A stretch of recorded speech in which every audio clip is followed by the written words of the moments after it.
Hello and welcome. आज GDS के बारे में मैं कहने जा रहा हूँ कि डॉक्यूमेंट वेरिफिकेशन के लिए हमने कौन कौन से डॉक्यूमेंट लेने हैं और हमारे पास अगर किसी भी कारण कोई ओरिजिनल डॉक्यूमेंट साथ नहीं होगा तो क्या वहाँ रिजेक्शन हो जाएगी या नहीं, और अगर कोई फेक डॉक्यूमेंट हमने अपने साथ लिया तो उस पर कानूनी कार्रवाई होगी कि नहीं।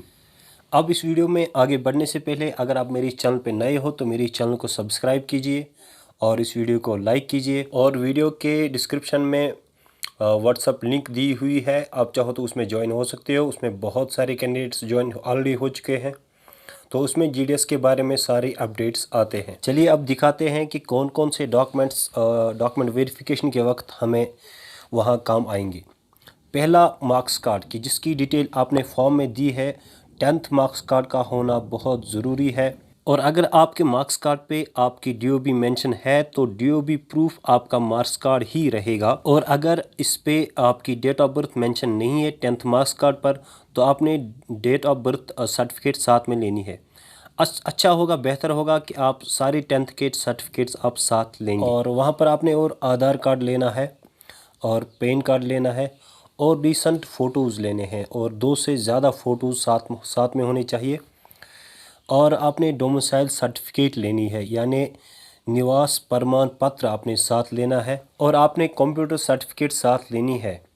अगर आपने 10th में 12th में या ग्रेजुएशन में आपका कोई कंप्यूटर सब्जेक्ट रहा हो तो आपने वही मार्क्स कार्ड साथ में लेना है। जैसे अगर आपने 10th में किया होगा तो 10th मार्क्स कार्ड साथ लेना है, वो तो है ही आपके साथ। 12th में किया है तो 12th का मार्क्स कार्ड साथ में लेना है। ग्रेजुएशन में रखा है कंप्यूटर सब्जेक्ट तो आपको ग्रेजुएशन का मार्क्स कार्ड साथ लेना है। और अगर आपको 10th में 12th में या ग्रेजुएशन में कंप्यूटर का सब्जेक्ट आपने नहीं पढ़ा होगा तो आपने ज़रूरी अब कम से कम 2 मंथ का कंप्यूटर कोर्स सर्टिफिकेट आपने साथ लेना है। और अगर आप किसी कैटेगरी से बिलोंग करते हो जो कि आपने अब पहले ही एप्लीकेशन में मेंशन किया हुआ है कि अगर आप ओपन मेरिट से अगर आप ओबीसी से हो, एसटी या एससी से हो या ईडब्ल्यूएस से हो तो आपको वो सर्टिफिकेट यानी कास्ट सर्टिफिकेट आपने साथ लेनी है। अगर आपने डिसेबिलिटी में वहाँ मेंशन किया होगा तो आपने डिसेबिलिटी सर्टिफिकेट साथ लेनी है। और जो आपने फॉर्म भरा उसमें जो आपने एप्लीकेशन फॉर्म जो आपका प्रिंट आउट निकला वो भी आप साथ लेंगे, क्योंकि वहाँ पर आपकी सारी डिटेल जो भी आपने लिखा है वो सारी डिटेल आपके सामने, और रजिस्ट्रेशन नंबर भी आपके लिए इजीली अवेलेबल होगा। और डॉक्यूमेंट वेरिफिकेशन के वक्त कभी कभी क्वेश्चंस भी पूछे जाते हैं, छोटे छोटे क्वेश्चंस भी पूछे जाते हैं। थोड़ा ट्राई करके जाइएगा, थोड़ा पढ़ के जाइएगा, तो अगर वो क्वेश्चन ना भी निकले तो कोई भी टेंशन नहीं है, कोई भी समस्या नहीं है।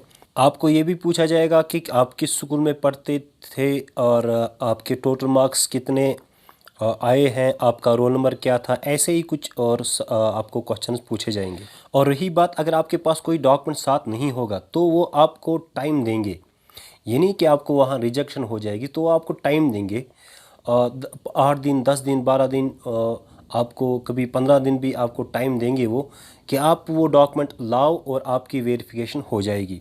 उसके लिए आपको टाइम देंगे, और इससे अच्छा है कि आप पहले ही उन डॉक्यूमेंटों को रेडी रखो ताकि उस वक्त कोई मुश्किल ना आए। और जो भी आपने अब डॉक्यूमेंट सबमिट किए वहाँ पर तो उनको वेरिफिकेशन हो जाएगी। जैसे आपने 10th का मार्क्स कार्ड दिया उसको वेरिफिकेशन हो जाएगी। अगर वो वेरिफिकेशन में सारा सही निकला तो आपकी सिलेक्शन हो जाएगी। अगर वो वेरिफिकेशन में आपका मार्क्स कार्ड फ्रॉड निकला तो आप पे एक कानूनी कार्रवाई की जाएगी कि मार्क्स कार्ड आपने रॉन्ग बनाया है, गलत बनाया है, तो आप पे फिर कानूनी कार्रवाई की जाएगी। और अगर डोमिसाइल जो आप निवास प्रमाण पत्र जो आप वहाँ पर सबमिट करोगे तो उसके लिए भी वेरिफिकेशन हो जाएगी। वो वेरिफिकेशन तहसील में भी होती है और वो वेरिफिकेशन थाना में भी होती है। तो इसलिए वही आप सर्टिफिकेट लीजिए जो ओरिजिनल हो और जो वैलिड हो और जो सही हो।